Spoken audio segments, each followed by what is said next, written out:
Hello students, I am Govind Prasad. Welcome to my YouTube channel Vivin. Today I am discussing about the continued part of the digestion of food. Today topic is digestion in pharynx. तो पिछले दिनों में हमने बताया था कि भोजन को सबसे पहले फूड को हम लोग क्या करते हैं, इंजेक्शन प्रोसेस के द्वारा माउथ बकल कैविटी में ले जाते हैं, जहाँ पर टीथ भोजन को मैस्टिकेट करता है, सैलिवरी ग्लैंड स्टिमुलेट होते हैं, सैलिवा निकलती है और सैलिवा भोजन को मॉइस्ट करती है। सैलिवा में मौजूद टैलिन एंजाइम फूड के कार्बोहाइड्रेट्स पर, खासकर स्टार्च पर विक्रिया करके उसे मोल्टोज में बदल देते हैं और सैलिवा में मौजूद लाइसोजाइम नामक एंजाइम भोजन के साथ आए बैक्टीरिया को क्या करते हैं, डिस्ट्रॉय करते हैं और हमें फूड पॉइजनिंग से बचाते हैं। तो जब माउथ में बकल कैविटी में फूड का डाइजेशन हो जाता है तब ये डाइजेस्टेड फूड इंटर करता है कहाँ, नेक्स्ट पार्ट बकल कैविटी, ये एलिमेंट्री कैनाल का फारिंग्स में। तो लेट अस सी फारिंग्स। फारिंग्स और throat is funnel shaped passageway leading from the oral and nasal cavities in the head to the esophagus food pipe of larynx। तो pharynx क्या है? Pharynx जिसे हम लोग थ्रोट भी कहते हैं, यह एक फनल शेप्ड कीप के आकार का पैसेज रास्ता है जो ओरल और नेजल कैविटी से स्टार्ट होती है और ये जाकर फूड पैप यानी ओसोफेगस और लैरिंग्स, ट्रेकिया का जो इंटीरियर पार्ट होता है लैरिंग्स, उससे जाकर वह कनेक्ट होती है। तो इस प्रकार द फारिंग्स चैम्बर सब both respiratory and digestive function. इस प्रकार जो फारिंग्स है वह दोनों का काम करता है। रेस्पिरेटरी मतलब एक्सचेंज ऑफ गैसेज में भी मदद करता है और डाइजेशन में भी मदद करता है। The pharynx is also connected with the middle ear through eustachian tube. ये जो फारिंग्स है वह ईयर के 3 पार्ट होते हैं, एक्सटर्नल ईयर, मिडिल ईयर और इंटरनल ईयर। तो फारिंग्स जो है वह कान का ईयर के मिडिल पार्ट से जुड़ता है एक नली के माध्यम से, एक डक्ट के माध्यम से, ट्यूब के माध्यम से, जिसको हम यूस्टेचियन ट्यूब कहते हैं। The pharynx consist of 3 main division. Pharynx के 3 डिविजन्स होते हैं, नेजोफैरिंग्स, ओरोफैरिंग्स, लैरिंजियल फैरिंग्स। नेजोफैरिंग्स क्या काम करता है? नेजोफैरिंग्स क्या है? तो nasopharynx it is the interior portion of the pharynx. Pharynx जो फैरिंजियल चैम्बर है उसका सबसे आगे वाला हिस्सा वो क्या है, नेजोफैरिंग्स होता है। यानी नेजल कैविटी जो होती है वह फैरिंग्स के जिस हिस्से में खुलती है वो है नेजोफैरिंग्स। तो ये जो है वह नेजल कैविटी का बैक पोर्शन का निर्माण करता है। This is the section view of pharynx. This is nose. तो nose leads into a wider cavity, this is called nasal cavity और nasal chambers. These nasal chambers opens in those part of the pharynx is called nasopharynx. This is nasopharynx. तो pharynx के 3 reason होता है, नेजोफारिंग्स, ओरोफारिंग्स और laryngopharynx. तो this is nasopharynx, air nasal cavity opens in the part of the pharynx. तो this pharynx is called nasopharynx. This is lips, this is mouth. Mouth leads in a wide cavity that is called ये oral cavity और mouth buccal cavity. और oral cavity leads into the pharynx. तो where oral cavity leads into the pharynx, this is called oropharynx. This is the second part of pharynx, oropharynx. And oropharynx opens into laryngopharynx. This is the third part of pharynx. This is laryngopharynx. This is lower jaw. This is palate, roof of the buccal cavity. This is epiglottis. Epiglottis is a muscular flap-like structure attached to the larynx.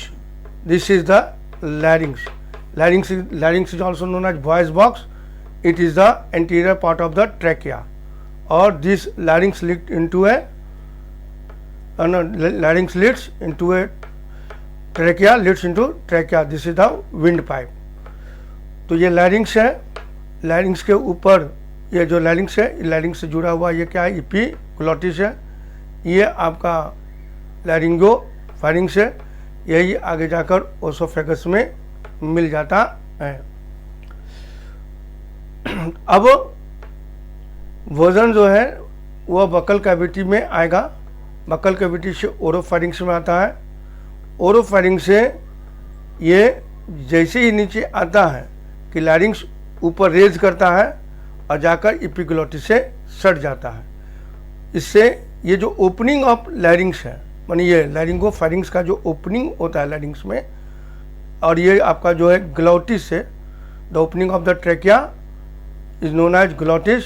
तो larynx से जब ये touch कर जाएगा तो ये जो opening है, लैरिंग्स ओपनिंग इनटू द फेरिंग्स, यानी फेरिंग्स जो होता है लैरिंग्स से जिस भाग में ओपन करता है वो बंद हो जाता है। बंद हो जाएगा तो फूड का एंट्री जो होता है वो लैरिंग्स में, लैरिंग्स होते हुए ट्रैकिया में नहीं हो पाता, नहीं लंग्स में नहीं जा पाता है, और भोजन आराम से, फूड जो है आराम से ओसोफेगस में चला आता है।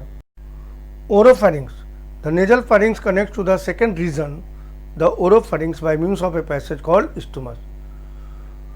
तो नेजल फेरिंग्स, ये जो नेजल फेरिंग्स है जिसको हम लोग नेजोफेरिंग्स या नेजल फेरिंग्स कहिएगा, यानी नेजल कैविटी फेरिंग्स के जिस पोर्शन में खुलता है उसको हम लोग नेजोफेरिंग्स कहते हैं। तो नेजोफेरिंग्स कहाँ कनेक्ट होता है, कहाँ कनेक्ट होता है, second region of the pharynx, pharynx का जो सेकेंड पार्ट होता है जिसको हम ओरोफेरिंग्स कहते हैं, उससे ये कनेक्ट होता है एक पैसेज के द्वारा जिसको हम स्टमस कहते हैं। तो ओरोफेरिंग्स क्या हुआ, तो ओरल कैविटी फेरिंग्स से जिस पोर्शन में ओपन होगा उसको हम ओरोफेरिंग्स कहते हैं। तो ओरोफेरिंग्स या oral pharynx begins at the back of the oral cavity. Oropharynx या ओरल कैविटी क्या होता है, ओरल कैविटी के बैक से स्टार्ट होता है और लैरिंग्स तक जाता है, माने epiglottis begins to back of the oral cavity, continues down the throat to the epiglottis, और वह नीचे आता है थ्रोट तक और एपिग्लॉटिस तक पहुंचता है, जिसको हम लोग कहते हैं ओरोफेरिंग्स। इसके बाद होता है लैरिंगोफेरिंग्स, यानी फेरिंग्स के जिस पोर्शन में लैरिंग्स मौजूद होता है उसको हम लोग लैरिंगोफेरिंग्स कहते हैं। Late us see what is epiglottis and what is the function of epiglottis. The epiglottis is a leaf-shaped flap of cartilage located behind the tongue at the tip of the larynx. Larynx is also known as voice box. तो epiglottis जो है वो क्या है, leaf shape, पत्ती के आकार का, लीफ के आकार का एक फ्लैप, कार्टिलेज का बना हुआ एक फ्लैप लाइक स्ट्रक्चर है। तो एपिग्लॉटिस कार्टिलेज का बना हुआ पत्ती के आकार का एक फ्लैप लाइक स्ट्रक्चर है जो टंग के पीछे और लैरिंग्स के टिप पर मौजूद होता है। जैसा कि हम बताए थे कि ये जो लैरिंग्स है, लैरिंग्स के टिप पर ये पत्तीदार रचना होता है जिसको कि हम एपिग्लॉटिस कहते हैं, और ये लैरिंग्स है, और ये ओपनिंग ऑफ लैरिंग्स है, ये फेरिंग्स है, फेरिंग्स का ओपनिंग इस लैरिंग्स में खुलता है, ठीक है। तो ये क्या करता है, एपिग्लॉटिस का फंक्शन क्या है, epiglottis cover the glottis opening of the larynx, लैरिंग्स के ओपनिंग को वह कवर करता है। व्हेन फूड इज स्वॉलड, जब हम भोजन को निगलते हैं तो ये एपिग्लॉटिस क्या करता है, लैरिंग्स के ओपनिंग को कवर कर देता है, जिससे भोजन का रेस्पेक्टिव ट्रैक्ट में अर्थात ट्रेकिया में एंट्री नहीं हो पाती है। तो जब हम भोजन को निगलते हैं तो ये क्या होता है, ये वॉइस जो लैरिंग्स है यानी वॉइस बॉक्स, ये ऊपर रेज करता है, तो ये क्या हो जाता है, ट्रैक ये एपिग्लॉटिस से सट जाता है, एपिग्लॉटिस से सट जाता है, तो ये जो ओपनिंग ऑफ लैरिंग्स है जिसको हम लोग ग्लॉटिस कहते हैं वो बंद हो जाता है। तो नतीजा भोजन जो है वो ट्रैकिया में आने से रुक जाता है। लेकिन अगर हम यही बहुत जल्दी भोजन को निकलेंगे, क्विकली रैपिडली अगर भोजन को निकलते हैं, तब क्या होता है, रेज करने का उसको मौका नहीं मिल पाता, और इसके पहले ये लैरिंग्स यानी वॉइस बॉक्स एपिग्लॉटिस से वो सटे कि भोजन का कुछ पार्टिकल जो होता है वो इसमें प्रवेश करने लगता है, एंट्री करने लगता है। इसका कारण क्या होता है, हमें खूब कसकर कफिंग होती है, स्नीजिंग होती है, तो इसलिए भोजन को बहुत ही आराम से और चबा चबा कर ही खाना चाहिए। Third part of pharynx is laryngeal pharynx और लैरिंगोफेरिंग्स। जैसा कि हम बताए थे कि फेरिंग्स के 3 पार्ट होता है, नेजोफेरिंग्स, ओरोफेरिंग्स और लैरिंगोफेरिंग्स। तो हम लोग नेजोफेरिंग और ओरोफेरिंग्स के बारे में डिस्कस कर चुके हैं। अब हम लोग देखते हैं लैरिंजियल फेरिंग्स। तो ये जो थर्ड पोर्शन है यह है लैरिंजियल फेरिंग्स और लैरिंगोफेरिंग्स या लैरिंजियल फेरिंग्स। मतलब फेरिंग्स के जिस पोर्शन पर लैरिंग्स यानी लैरिंग्स जो है मौजूद होता है तो उसी को हम लोग लैरिंजियल फेरिंग्स कहते हैं। It is the third region of the pharynx which begins at the epiglottis. यह फेरिंग्स का थर्ड रीजन होता है जो एपिग्लोटिस से आरंभ होता है, एपिग्लोटिस से आरंभ होता है और leads down to the oesophagus और ओसोफेगस की ओर जाता है। Its function is to regulate, इसका मुख्य फंक्शन क्या है?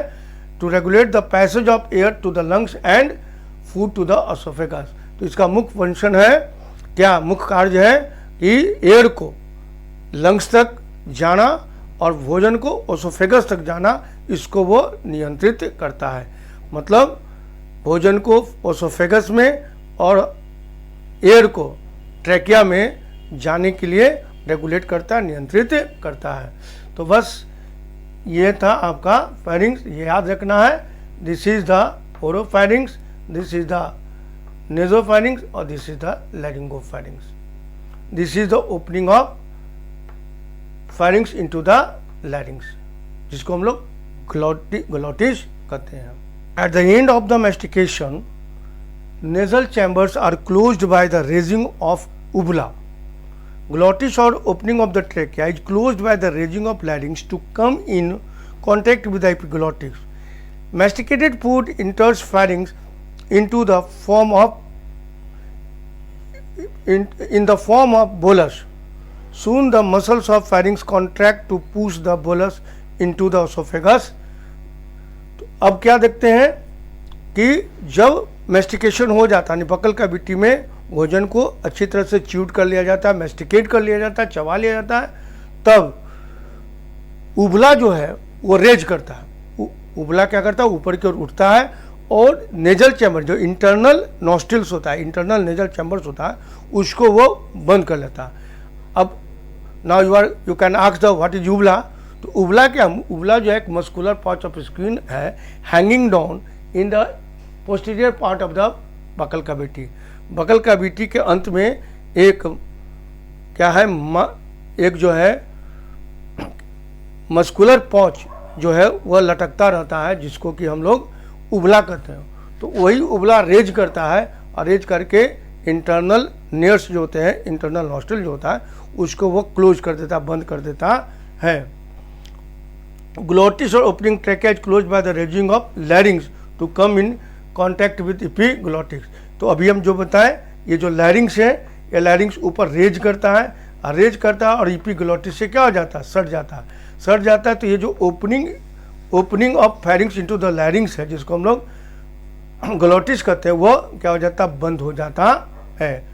बंद हो गया तो मैस्टिकेशन फूड इंटर्स। अब ये जो मैस्टिकेटेड फूड है वो बकल कैविटी से सीधे फेरिंग्स में चला आता है। किस रूप में, बोलस के रूप में चला आता है। Soon the muscular of muscles of pharynx. अब फेरिंग्स का जो मसल्स है वो क्या होता है, कॉन्ट्रैक्ट करता है, संकुचित होता है, जिससे बोलस जो है वो ओसोफेगस में चला आता है। फेरिंग्स से निकलकर कहाँ चला आता है, ओसोफेगस में आता है। तो ये जो प्रोसेस है फेरिंग्स से ओसोफेगस में भोजन का इंटर करना, जाना, इस प्रोसेस को हम स्वालिंग यानी निगलना या डेग्लूटिशन कहते हैं।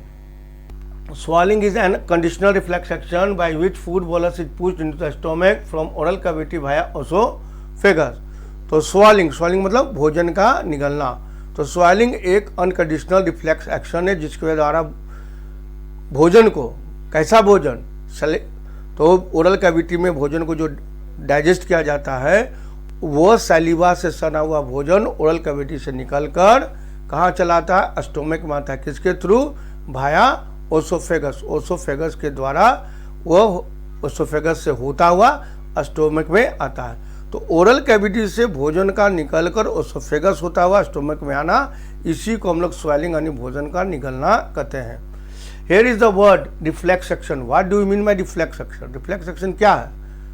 तो there are two function occur in our body. हमारे बॉडी में दो तरह के फंक्शन होते हैं, एक वॉलेंट्री एक्शन और एक इनवॉलेंट्री एक्शन। तो those action which can be controlled by the power of will are called voluntary action. तो जो एक्शन हमारे इच्छा शक्ति के द्वारा कंट्रोल होता है उसको हम क्या कहते हैं? वॉलेंट्री एक्शन कहते हैं। इसका कंट्रोलिंग सेंटर जो होता है ब्रेन का सेरेबेलम होता है। और those action which can not be controlled by power of will,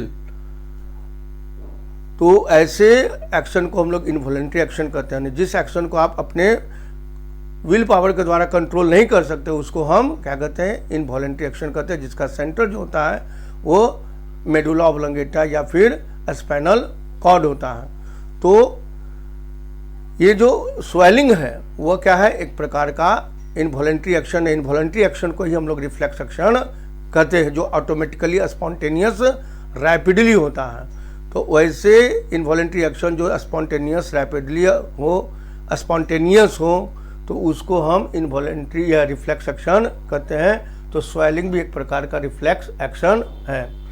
तो swelling involves coordinate activities of tongue, soft palate, pharynx and oesophagus. ये जो स्वेलिंग है, भोजन का निकलने का ये जो फिनोमिनन है, यह प्रक्रिया जो है, इस प्रक्रिया में टंग, सॉफ्ट पैलेट, फेरिंग्स और ओसोफेगस ये सभी एक महत्वपूर्ण भूमिका निभाते हैं। माने टंग, सॉफ्ट पैलेट, फेरिंग्स और oesophagus play a vital role in the process of swallowing. Swallowing is controlled by a swallowing centre located in the medulla oblongata and lower pons varolii of the brain. तो brain के medulla oblongata और lower pons varolii में swallowing का centre होता है, जहाँ से swelling प्रक्रिया को रेगुलेट किया जाता है, निगलने की प्रक्रिया को रेगुलेट किया जाता है।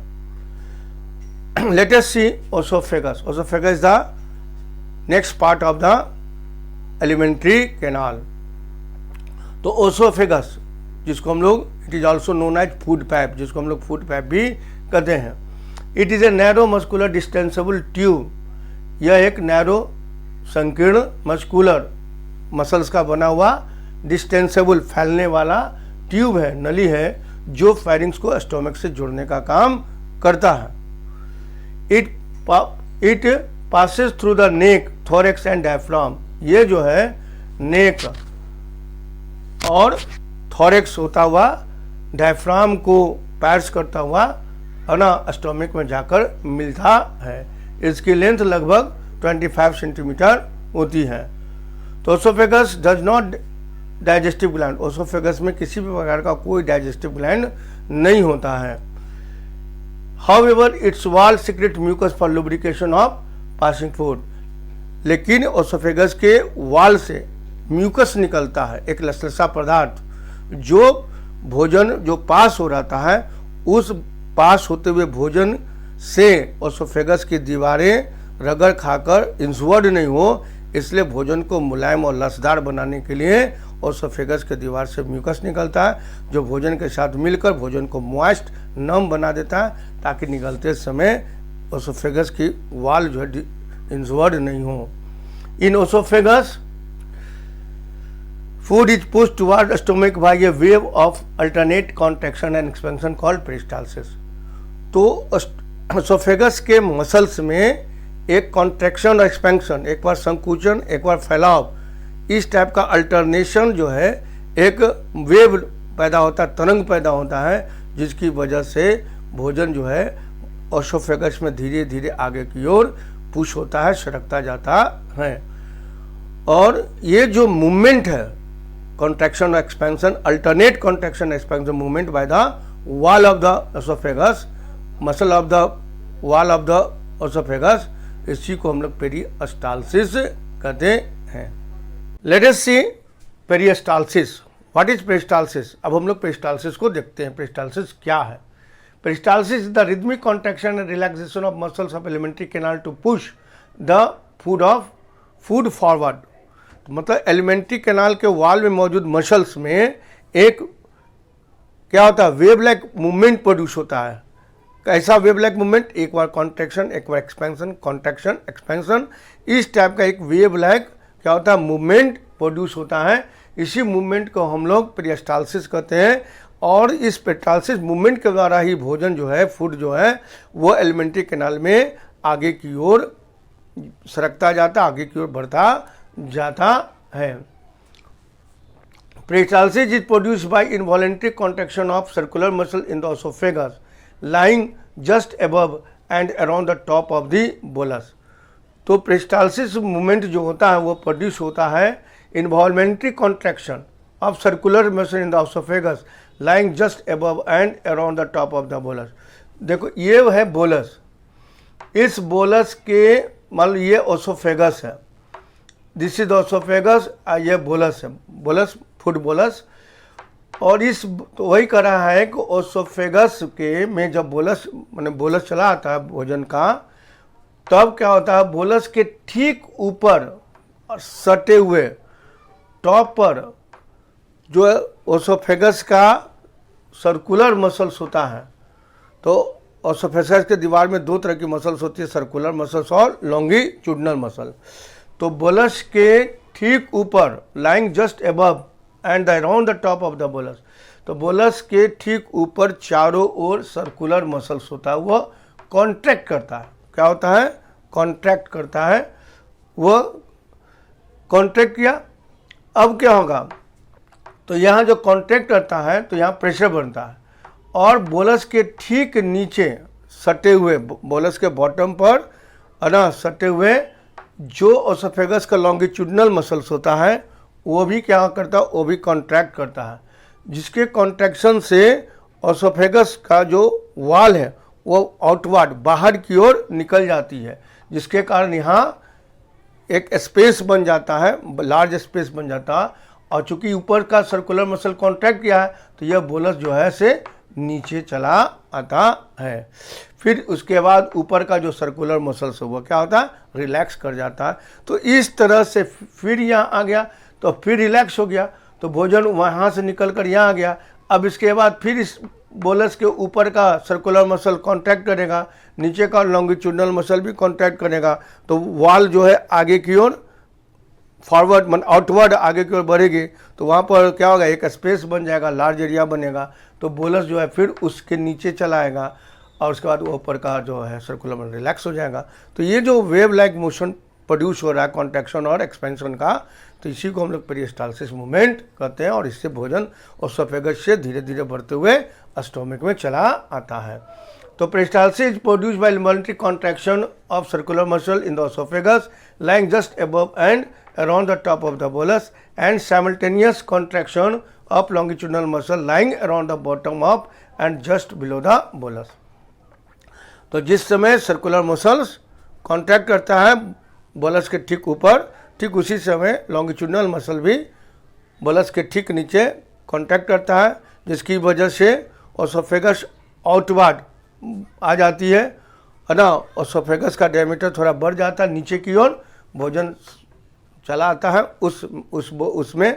इसके बाद तो लोअर पार्ट, तो कॉन्ट्रैक्शन ऑफ लॉन्गिट्यूडनल मसल का जो कॉन्ट्रैक्शन होता है shorten the lower part of the oesophagus के लोअर पार्ट को क्या करता है, छोटा करता है, पुशिंग इट्स वॉल, इसके कारण वॉल जो है आउटवर्ड बाहर की ओर आता है, so that it can receive it's bolus, इस प्रकार वो बोलस को रिसीव कर लेता है। आफ्टर दिस, इसके बाद सर्कुलर मसल जो है ओसोफेगस का वो रिलैक्स कर जाता है। तो इस तरह से ये पूरे एलिमेंट्री कैनाल में ये प्रक्रिया चलती रहती है, यानी पेरिस्टाल्सिस मूवमेंट जो होता है वो पूरे एलिमेंट्री कैनाल में ही होता रहता है, और भोजन धीरे धीरे एलिमेंट्री कैनाल में फॉरवर्ड आगे बढ़ता रहता है।